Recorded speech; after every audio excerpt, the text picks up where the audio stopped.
సత్యబాబు గారు బ్రిడ్జ్ కట్టండి.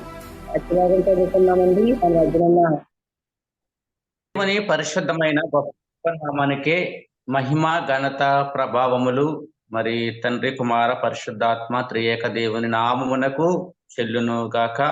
అలాగనే కూడి వచ్చిన మరి జూమ్ కాల్ సార్వత్రిక సంఘం జూమ్ కాల్లో ఉన్న ప్రియ బిడ్డలైనటువంటి వారందరికీ ప్రభు పేరట ప్రత్యేకమైనటువంటి వందనాలు, శుభాలు, శుభాకాంక్షలు తెలియజేస్తూ ఉన్నాము. మరి ఈ రోజున మిమ్మల్ని అందరినీ ఆత్మీయంగా బలపరచుట కొరకు మీ ఆత్మను మరింతగా క్రీస్తు వాక్యములోనికి నడిపించడానికి ఒక అద్భుతమైన వాక్యము ఈరోజు మనము విందాము. పరిశుద్ధాత్మ దేవుడు బయలుపాటు చేసినటువంటి వాక్యము యోధా పత్రిక. అందరూ బైబిల్ తీసుకోండమ్మా. కొద్ది నిమిషాలు ఈ మాటలు మీరు వినాలని ప్రేమతో తెలియజేస్తా ఉన్నాము. యోధా రాసిన పత్రిక 1వ అధ్యాయము 20వ వచనం అమ్మ. 20-21 ద్వారా మీరు విశ్వసించు అతి పరిశుద్ధమైన దాని మీద మీరు కట్టుకొనుచు పరిశుద్ధాత్మలో ప్రార్థన చేయొచ్చు నిత్య జీవార్థమైన మన ప్రభునకు యేసుక్రీస్తు కనికరము కొరకు కనిపెట్టుచు దేవుని ప్రేమలో నిలిచినట్లు కాచుకొనియుండుడి. చాలమ్మా. ఈ యొక్క లేఖనము చదవబడినటువంటి ఈ యొక్క పరిశుద్ధ లేఖనము అద్భుతమైనటువంటి మాటలు ఈ గ్రంథములో దేవుడు రాయించాడు. ఈ యోధా రాసినటువంటి పత్రిక ఎవరు రాశారు అంటే మొదటిగా పత్రిక యొక్క పరిచయం మనం తెలుసుకుందాం. ఈ పత్రిక యేసుక్రీస్తు ప్రభువారు ఈ లోకములో మరి కన్యక మరియమ్మ గర్భాన ఈ లోకంలో పరిశుద్ధాత్మ ద్వారా జన్మించాడు. మరియమ్మకు వివాహం కాకమునుపు ఆత్మ ద్వారా జన్మించినటువంటి సందర్భం మనకు బైబిల్ కనబడతా ఉంది.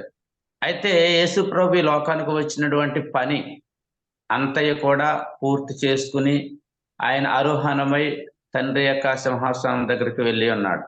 ఆ తర్వాత మరలా యోసేపుకు మరియమ్మకు వివాహం అయ్యింది. వారికి కూడా మరి పిల్లలు జన్మించారు. వారిలో ఒక కుమారుడు యోధా అని బైబిల్ పండితులు మనకు తెలియజేస్తారు. పైన కూడా రాసి ఉన్నారు, యేసుక్రీస్తు దాసుడును యాకోబు సహోదరుడైన యోధా తండ్రి దేవుని ప్రేమింపబడి యేసుక్రీస్తు ముందు భద్రము చేయబడి పిలబడిన వారికి సొమ్మని చెప్పి రాయినది. చాలమ్మా. కాబట్టి ఈ గ్రంథము ద్వారా ఈ మాటల ద్వారా యేసుక్రీస్తు సహోదరుడే ఈ గ్రంథాన్ని రాసినట్లుగా మనకు కనిపిస్తా ఉంది. అయితే ఈ గ్రంథం అంతా కూడా ఏం తెలియజేస్తా ఉంది అంటే విశ్వాసము కొరకై పోరాడుట అనే అంశం ఈ గ్రంథం అంతా మనకు తెలియజేస్తారు. విశ్వాసము కొరకు పోరాడాలి, ఏ విధంగా పోరాడాలో ఏ విధంగా ఉండాలో అనేది ఆది కాండము నుంచి మరి చివరి వరకు ఉన్నటువంటి ప్రవక్తల్లో కొంతమంది ప్రవక్తలను మరి గ్రంథంలో మరి క్రోడీకరించడం జరిగింది. అంటే ఇక్కడ చూడండి, ఆదాం మొదలుకొని 7వ వాడైన హానోకు వరకు వీరిని గురించి ప్రవశించేట్లనేది అని రాయబడి ఉంది. అంత మాత్రమే కాదు, కయ్యను గురించి, బిలాము గురించి, కోరాహు గురించి ఈ గ్రంథం మనకు తెలియజేస్తా ఉంది. అంత మాత్రమే కాదు, ఈ భూలోకంలో జరిగినటువంటి సంఘటనలే కాదు, పరలోకంలో కూడా ఒక యుద్ధం జరిగిందని, సాతానుడు మరి దేవునితో సమానముగా ఉండడానికి ప్రయత్నించి దేవుని యొక్క సింహాసనాన్ని అధిష్ఠించడానికి ప్రయత్నం చేశాడని, దేవునికి మరి ఆ విధానము అంటే దేవుని కంటే ఎక్కువగా చేసుకోవాలని లూసిఫర్ ప్రయత్నించడం ద్వారా మిఖాయేలు అనే ఒక దేవదూత ఈ లూసిఫర్ అనే దేవదూతకు యుద్ధం జరిగిందని, ఆ యుద్ధంలో మరి పరలోకములో నుండి లూసిఫర్ కిందకు గెంటి వేయబడ్డాడనే విషయాలను ఈ గ్రంథం మనకు తెలియజేస్తా ఉంది. ఆ సాతాన్ లూసిఫర్తో పాటు కొన్ని కోట్ల దేవదూతలు కూడా భూమి మీదకి పడవేయబడ్డాయని, అవన్నీ కూడా మరి లోకంలో ఆయా దేవతలుగా మరి తిరుగుతున్నారని, పూజించబడుతున్నారని కూడా ఈ గ్రంథం మనకు తెలియజేస్తా ఉంది. అయితే ఈ రోజు మనము నేర్చుకోవాల్సినటువంటి అతి మరి ప్రాముఖ్యమైనటువంటి విషయాలు ఏమిటంటే, మన ఆత్మను బలపరుచుకునేటువంటి మాటలు ఈ గ్రంథంలో ఒక 5 విషయాలు మీకు నేను తెలియజేయాలని ఆలోచన కలిగి ఉన్నాను. ఏమిటి 5 విషయాలు అంటే, యోధా పత్రికలో 1వ అధ్యాయము 20-21 వచనంలో మరి భక్తుడు చెప్తా ఉన్నాడు. మనము దేని మీద మన జీవితాలు కట్టుకోవాలి? మనం ప్రతిరోజు దేవుని స్తుతిస్తా ఉన్నాము, దేవుని గణపరుస్తా ఉన్నాము, ప్రార్థన చేస్తా ఉన్నాము, ఆరాధనకి ఆదివారము, శుక్రవారము, మిగతా సందర్భాల్లో కూడా ఆరాధనకు వెళ్తా ఉన్నాము. మన జీవితాలు దేని మీద కట్టుకొనుచున్నాము? మన జీవితాలు మరి ఆ పునాది ఎలా ఉంది అనేది ఈ 5 మాటల ద్వారా మనం సరి చేసుకోవాలి. ఈ 5 మాటలు ఏమిటి అంటే, ఫస్ట్‌ది విశ్వసించాలి, రెండవది పరిశుద్ధమైన దాని మీద కట్టుకోవాలి, మూడవది పరిశుద్ధాత్మలో ప్రార్థన చేయాలి, నాలుగవది కనిపెట్టాలి, ఐదవది ప్రేమలో నిలవాలి. ఈ 5 మాటలు ఒక్కోటి మనం కొద్దిగా అధ్యయనం చేద్దాం. మొదటిది చదవండి అమ్మా. మొదటిది ఎందులో కట్టుకోవాలా మన జీవితాలను? విశ్వసించాలండి. మీరు విశ్వసించు అని అన్నాడు. విశ్వసించాల. మొదటిగా మనం ప్రార్థన చేసేటప్పుడు, లేదంటే మనం ఒక విషయం గురించి విజ్ఞాపన చేస్తున్నప్పుడు దాన్ని ఏం చేయాలంటే విశ్వసించాలి. విశ్వాసం అంటే ఏంటి? ఎలా విశ్వసించాలి అని అంటే, మనము అబ్రహామును సాదృశ్యంగా తీసుకోవాలి. నిరీక్షణ ఆధారము లేనప్పుడే అబ్రహాము దేవుని నమ్మెను అన్నాడు. నిరీక్షణ ఆధారం లేనప్పుడంటే ఆ కాలంలో దేవుడు ఎవరికి బయలుపాటు కాలేదు. నోవాహు తర్వాత జలప్రలయం వచ్చింది. నోవాహు కాలంలో ఆ తర్వాత చాలా కాలం వరకు కూడా మరి దేవుడు కొంతమంది ప్రత్యక్షం కాలేదు. ఎందుకంటే నోవాహు కుమారులు రక్షించబడ్డారు, భూమి మరి విస్తరింపబడిందని మనం చెప్పుకుంటాం. తర్వాత దేవుడు ఎవరికి కూడా అంతగా తెలియదు. కానీ దేవుడు ఏంటో కనబడలేనప్పుడు ఆ ప్రాంతంలో ఎవరికి ప్రభు అంటే సరిగ్గా తెలియనటువంటి పరిస్థితిలో అబ్రహాముకు దేవుడు ప్రత్యక్షమయ్యాడు. అబ్రహాముని అన్నాడు దేవుడు, అబ్రహామా, ఆదికాండము 12 అధ్యాయంలో మనకు కనబడుతుంది, నీవు నీ దేశము నుండి, నేను చూపించు బంధువుల యొద్ద నుండి, నీ తండ్రి ఎంట నుండి నేను చూపించే దేశమునకు వెళ్ళిపో అని ఒక మాట పలికాడు. అంతేనండి. అబ్రహాం వెంటనే విశ్వసించాడు. విశ్వసించి వారి కుటుంబాన్ని, వారి తండ్రి ఇంటిని, వారి బంధువులను అందరినీ కూడా విడిచిపెట్టాడు. వద్దు ఎక్కడికి వెళ్ళొద్దు, ఇబ్రియుల దేవుడు నీకు చెప్పడం ఏంటి, నువ్వు ఆయనతో పాటు వెళ్ళిపోవడం ఏంటి, అలా కుదరదు, నువ్వు వెళ్ళడానికి లేదు అని అబ్రహామును చాలా అబ్జెక్షన్ చేసి ఉండవచ్చు. కుటుంబ సభ్యులు కానీ, మరి తల్లిదండ్రులు కానీ, ఆ యొక్క గ్రామస్తులు కానీ రకరకాలుగా అబ్జెక్షన్ చేసి ఉండవచ్చు. కానీ అబ్రహాం మాత్రము లేదు, దేవుడు నాకు చూపించాడు, నేను తప్పనిసరిగా దేవుడు చూపించే దేశమునకు వెళ్ళిపోవాలి అన్న ఆలోచనతో మరి ప్రయాణం కొనసాగించాడు. ఇక్కడ మనకు అర్థమయ్యే విషయం ఏమిటంటే, విశ్వసించాడు. దేవుడు ఎక్కడికి వెళ్ళమన్నాడో చెప్పలేదు, వెళ్ళిపో అని చెప్పాడు అంతే. వెళ్ళిపోవడానికి ప్రయత్నం చేశాడు. కాబట్టి అబ్రహామును బట్టి మనము తెలుసుకోవాల్సింది ఏంటంటే, అబ్రహాము విశ్వసించాడు. బలమైన విశ్వాసం. విశ్వాసం అంటే ఏంటి? కనబడని దానిని కనబడుతున్నట్లుగా నమ్మడమే విశ్వాసం. కనబడదండి, అది ఎక్కడికి వెళ్ళమన్నాడో దేవుడు తెలియదు, కానీ దేవుడు చెప్పాడు అంటే వెళ్ళాలి. బలమైన విశ్వాసంలోకి వెళ్ళాడండి అబ్రహాము. అందుకనే అబ్రహాము దేవుని నమ్మెను, అది అతనికి నీతిగా ఎంచబడిన అనే వాక్యం తెలియజేస్తాం. ఈ రోజున మనం కూడా ప్రార్థన చేస్తున్నాం అంటే విశ్వాసం ఉంచాల. విశ్వాసం లేకపోతే మనం దేవునికి ఇష్టలై ఉండలేము. ఒక ఉదాహరణ చెప్తున్నాను చూడండి. ఒక గ్రామంలో ఒక మందిరం ఉందండి. ఆ మందిరం పక్కనే అందరూ కూడా చర్చికి వెళ్తా ఉన్నారు, ఆరాధన చేస్తా ఉన్నారు, చక్కగా ప్రభు మహిమపరుస్తా ఉన్నారు. ఆ మందిరం ప్రక్కనే ఒక ఆయన బ్రాందీ షాప్ పెట్టాడంటండి. బ్రాందీ షాప్ పెట్టి మరి వ్యాపారం చేస్తా ఉన్నాడు. విశ్వాసులు ప్రతిరోజు కూడా వెళ్ళేటప్పుడు చాలా మరి అభ్యంతరంగా ఉంటా ఉంది. ఆ వాసన పడలేక బైబిల్ అట్టుకొని వెళ్తున్నప్పుడు చాలా బాధపడతా ఉన్నారంట. ఒక రోజున పాస్టర్ గారు అన్నారంట, అమ్మా మనం చేసేది ఏమీ లేదు, గవర్నమెంట్ వారు ఒక లైసెన్స్ ఇచ్చారు, మనం ఏమి చేయలేము కాబట్టి మనం ప్రార్థన చేద్దాం, దేవుడు కార్యాలు చేస్తాడని పాస్టర్ గారు చెప్పారంట. విశ్వాసులందరూ కూడా ఓ భారము కలిగి, ప్రభువా మా మందిరం పక్కనే ఒకరు ఇలాగా అభ్యంతరకరంగా ఉన్నారు, తండ్రి నాయన ఇది మీరు విడిపించండి, దీన్ని ఇక్కడ తీసివేయండి ప్రభా అని సంఘ బిడ్డలందరూ ప్రార్థన చేస్తున్నారంట. ఆ బ్రాందీ సోప్ అతను ఆ యొక్క ఆ ప్రార్థన చేస్తున్నప్పుడు ఆ మాటలు వింటూ అనుకున్నాడంట, ఇదేంటి ప్రభువుకి ప్రార్థన చేస్తున్నారల్లో, వీళ్ళు ప్రార్థన చేస్తున్నారల్లో అని ఎంతో బాధపడిపోతా ఉండేవాడంట. కానీ ఆ షాప్ మాత్రం తీయట్లేదంట, ఎందుకంటే బాగా కలిసి వచ్చేటువంటి స్థలంలో వాళ్ళు పెట్టినట్లుగా ఆయనకు అనిపించిందంట. ఓ రోజున గాలి తుఫాను గట్టిగా వచ్చేసి ఆ యొక్క బ్రాందీ షాప్ ఎగిరిపోయిందంట మొత్తానికి. అప్పుడు కోర్టులో కేసు వేసాడంట ఇతను. ఎలా పోయింది అంటే జడ్జి గారు అన్నారంట, అమ్మా మీ యొక్క షాపు ఎలా పోయిందో చెప్పు అని అడిగారంట. అతను అన్నాడంట, అయ్యగారు సార్ ఇతను సంఘపేటలో ఎక్కువ ప్రార్థన చేశారు, అందుకనే ఈ యొక్క నా షాప్ ఎగిరిపోయింది అని అన్నారంట. ఆ సంఘపేటలో పాస్టర్ గారు అందరూ అన్నారంట, బాబు మాకేం తెలదు, మాకేం తెలదు, మేము ప్రార్థన చేయలేదు అని ఆ సంఘ బిడ్డలందరూ అన్నారంట. లేదు లేదు, ఇలా ప్రార్థన చేయడం ద్వారానే నా షాపు ఎగిరిపోయింది, నా షాప్ కు నష్టం వచ్చేసింది, వీళ్ళు ప్రార్థన చేశారు అందుకే వీళ్ళు పోయింది అనేసి ఆ యొక్క షాపు యజమానుడు గట్టిగా గోల పెట్టాడంట. దీన్ని బట్టి అర్థమయ్యేది ఏంటంటే జడ్జిగా తీర్పు ఇచ్చారంట.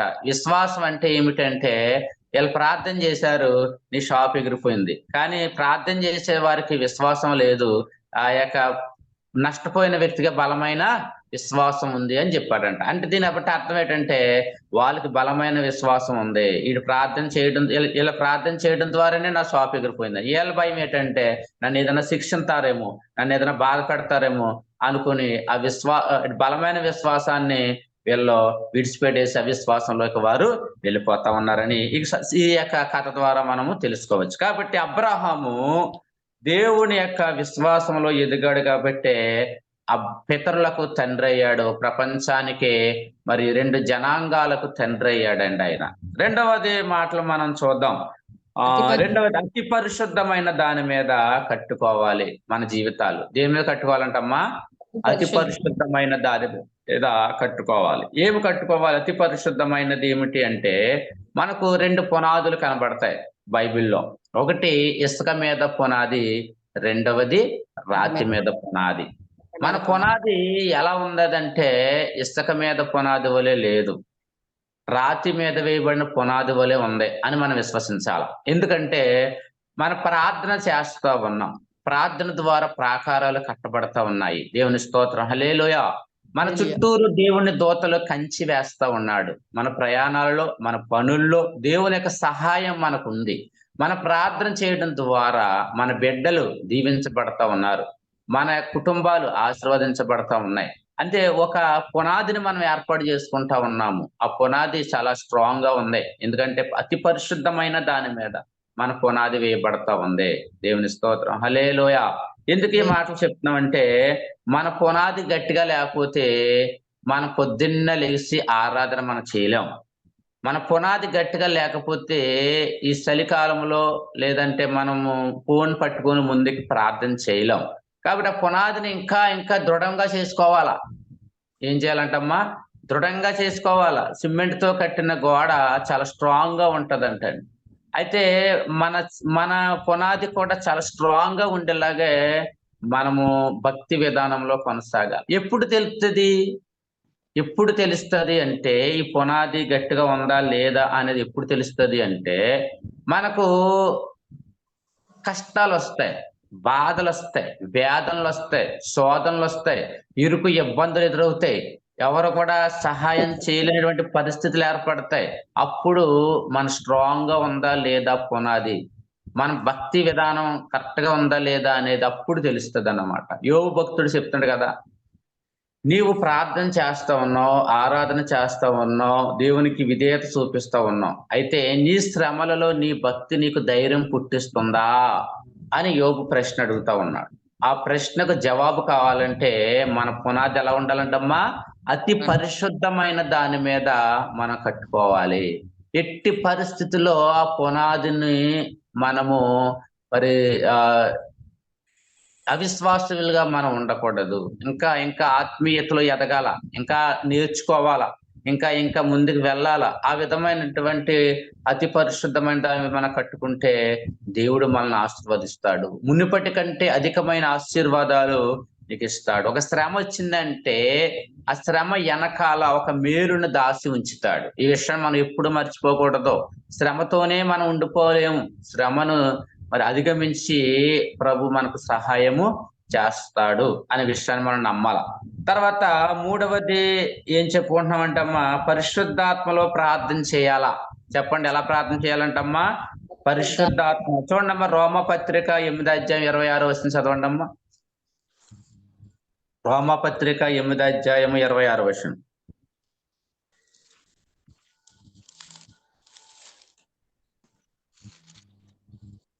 అటువలే ఆత్మ మన బలహీనతను చూచి సహాయము చేయుచున్నాడు. ఏలయనగా మనం యుక్తముగా ఎలాగూ ప్రార్థన చేయవలెనో మనకు తెలియదు గాని ఉచ్చరింప సఖ్యము గాని మూలుగులతో నా ఆ ఆత్మ తానే మన పక్షముగా విజ్ఞాపన చేయుచున్నాడు. చాలమ్మా. ఇక్కడ పరిశుద్ధాత్మలో ప్రార్థన. మనకు ఎలా ప్రార్థన చేయాలో మనకు తెలియదు.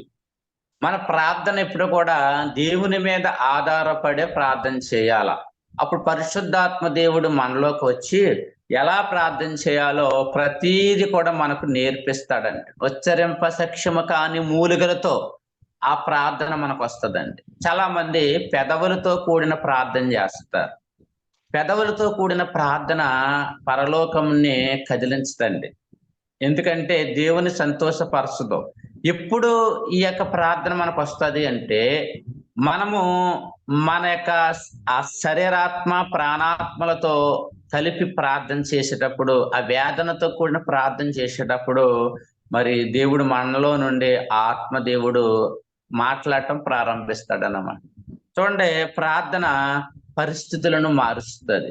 మన స్థితిగతులను మారుస్తుంది. ప్రార్థన చేసేటప్పుడంట వ్యర్థమైన మాటలో మనం పలకూడదంట. వాక్యాన్ని ఎత్తిపెట్టి ప్రార్థన చేయాల.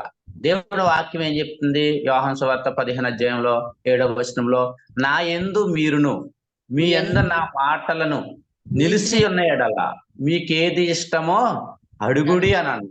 కాబట్టి ప్రార్థన చేసేటప్పుడు కూడా లోక సంబంధమైనవి లేకపోతే ఏ జ్ఞాపం వచ్చినవి అవేమి కూడా మన ప్రార్థనలో ఉచ్చరింపకూడదు. నా యందు మీరు అంటే అర్థం ఏంటంటే దేవునిలో మనం ఉన్నాం. ఆయన యందు మన యందు ఆయన మాటలో నిలిచి ఉండాలి. అంటే ఏంటంటే ఇప్పుడు విశ్వాసం అనే అంశం గురించి మనం చెప్తా ఉన్నాం. బైబిల్ గ్రంథంలో మనం ప్రార్థన చేసేటప్పుడు కూడా ఎలా ప్రార్థన చేయాలంటే, ప్రభువా ఇదిగో నాయన అబ్రహాము విశ్వాసము కలిగి ప్రార్థన చేశాడు, గొప్ప కార్యాలు చూశాడు. నా జీవితంలో కూడా అబ్రహాము వలె బలమైన విశ్వాసంలోనికి నన్ను నడిపించు ప్రభువా అని మనం ప్రార్థన చేయాలి. అలాగనే ఇంకా బైబిల్లో చాలా మంది భక్తులు మనకు కనిపిస్తూ ఉంటారు. వారి యొక్క జీవితాలను బట్టి, వారు సాధించిన విజయాలను బట్టి మనం కూడా ప్రభువా ఇదిగో ఈ భక్తులు ఈ విధంగా ప్రార్థన చేశారు. షడ్రక్ మేషక్ అబేద్నెగో అని వారు అగ్నిగుండంలోకి వెళ్ళినా కానీ వాళ్ళు నిలబడ్డారు ప్రభువా. దానియేలు కూడా నేను సింహభూమిలోకి వెళ్ళినా కానీ వారు నిలబడ్డారు ప్రభువా. ఇదిగో నాయన ఎబ్రీ పత్రిక 11 ఉన్నటువంటి విశ్వాస వీరుల వలె నేను కూడా బలమైన విశ్వాసంలో ఎదగడానికి సహాయము చేయండి ప్రభువా అని మనం ప్రార్థన చేయాలి. ఒకవేళ అప్పుల బాధలు, రుణాల బాధలు ఉన్నాయనుకోండి, మన ప్రార్థన ఈ విధంగా రావాలంటే, ప్రభువా ఎలీషా కాలంలో ఇదిగో తండ్రి నాయన ఓబద్య కూడా ప్రభువా అప్పులు చేసినన్నాడు తండ్రి నాయన, తర్వాత అతను తీరడానికి ఇగో ప్రభువా ప్రార్థన చేస్తే నీ కార్యాలు చేసావు. దాన్ని ఇంకా కొంతమంది ఆ రుణాల బాధలతో బాధపడుతున్న వారు కూడా చాలా మంది ప్రార్థన చేయగానే కార్యాలు చేసావు కాదు ప్రభువా, నా జీవితంలో కూడా నీ కార్యాలు చెయ్యి ప్రభువా అని విశ్వాసం గురించి అలా ప్రార్థన చేయాలి. రక్షణ గురించి ప్రార్థన చేయమన్నాడు అనుకోండి, రక్షణ గురించి ఏం చేయాలా? ప్రభువా నాయనగో పౌలు శీలలు తండ్రి నాయన ఇదిగో చెరసాలలో పాడవేసేటప్పుడు నాయన ఇదిగో చెరసాల నాయకులకు రక్షణ కలిగించావు ప్రభువా. ఇదిగో నాయన చెరసాల పునాదులు ఆ రాత్రి నాయన ఈ విధంగా మరి పగిలిపోయినప్పుడు ఆ బలమైన విశ్వాసంలోకి ఆ బిడ్డలు వచ్చారు. అది చూసినటువంటి అద్భుతం. ఆ కుటుంబానికి రక్షణ ఇచ్చావు. అలాగే మా కుటుంబానికి కూడా రక్షణ ఇవ్వ ప్రభువా. ఇదిగో నాయన ఇంకా అపోస్తుల కార్యం 10వ అధ్యాయంలో కూడా ప్రభు ఒక భక్తుడు ఉన్నాడు, ఆ భక్తుడి జీవితంలో నువ్వు కార్యాలు చేసావు తండ్రి నాయన. అలాగా మనం ప్రార్థనలో మనం చేసినట్లయితే దేవుడు ఆ ప్రార్థనలు వింటాడు. ఎందుకంటే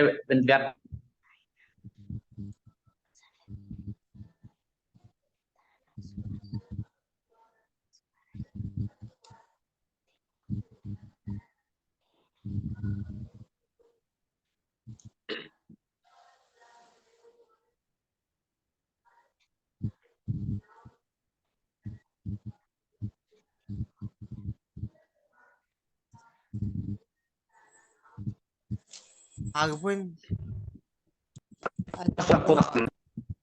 తర్వాత మనము కనిపెట్టాలంటండి, కనిపెట్టాల పరిశుద్ధాత్మలో దేవుడు మనతో ఏం మాట్లాడుతున్నాడో, ఏం మాట్లాడబోతున్నాడో అనేది మనం ఏం చేయాలంటమ్మా, కనిపెట్టాల. పరిశుద్ధాత్మ ద్వారా మనం కనిపెట్టాలి. ఒకసారి అండి ప్రవచన రీతిగా దేవుడు మాట్లాడతాడు. ప్రవచనం వస్తుంది మన మీదకు. ఎవరో మనకు తెలియనటువంటి వ్యక్తి ప్రవశిస్తాడనమాట. ప్రవచన రీతిగా దేవుడు మనతో మాట్లాడతాడనమాట. తర్వాత కొంతమంది దేవుని వాక్యం ద్వారా దేవుడు మాట్లాడుతూ ఉంటాడు. దేవుని యొక్క దర్శనాల ద్వారా దేవుడు మాట్లాడుతూ ఉంటాడు. కళల ద్వారా దేవుడు మాట్లాడుతూ ఉంటాడు.